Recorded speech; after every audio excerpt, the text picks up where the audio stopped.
Shalom bagi kita semua. Saudara-saudara yang terkasih dalam Tuhan Yesus Kristus.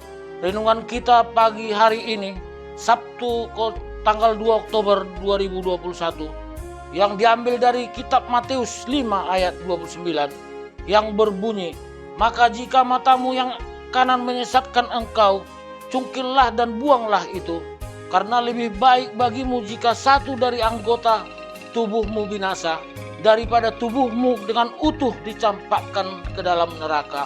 Demikian firman Tuhan. Saudara-saudara yang terkasih dalam Tuhan Yesus Kristus, yang perlu kita pahami dari renungan kita pagi hari ini, yaitu kalimat yang mengatakan, "Jika matamu yang kanan menyesatkanmu, cungkil dan buanglah itu." Ini adalah kalimat yang berupa suatu kalimat perumpamaan atau teguran keras, supaya kita tidak berbuat dosa dan supaya kita taat akan firman Tuhan. Bukan berarti setiap kita berbuat dosa, kita congkel mata kita atau kita potong tangan kita.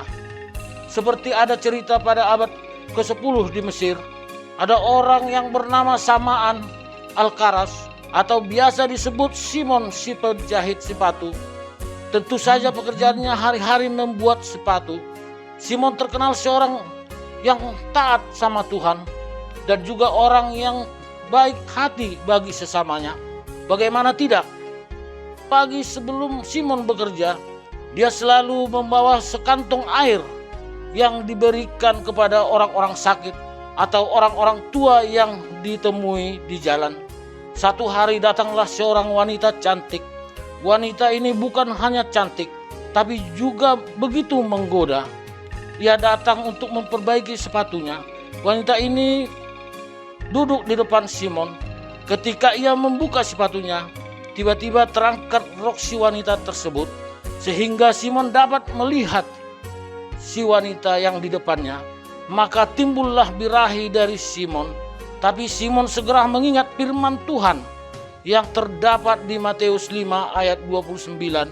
Dari firman Tuhan ini, Simon mengambil jarum tusuk sepatu yang bisa dipakainya untuk menjahit sepatu, dan dia tusukkan ke mata sebelah kanannya hingga ia menjadi buta.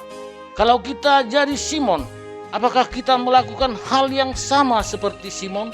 Ketika mata kita membuat kita ingin melakukan dosa, di satu sisi mengartikan Matius 5 ayat 29 ini sebagai arti yang sebenarnya, padahal cungkillah matamu itu adalah perumpamaan yang berarti stop, jangan lakukan.